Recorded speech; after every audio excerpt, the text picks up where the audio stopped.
අපේ ජීවිත දිනවන එක තමයි ඇගේ ජීවිතය සතුට.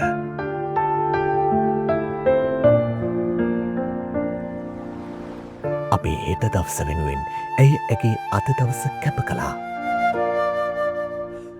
අපේ ලෝකයේ අභිමානයකුට නැගුණේ ඇගේ දෑත්වල හයියෙන්. ඇගේ සතුට තිබුණේ ඇය ළඟ නෙවෙයි දරුවන්ගේ සිනහව මැතයි.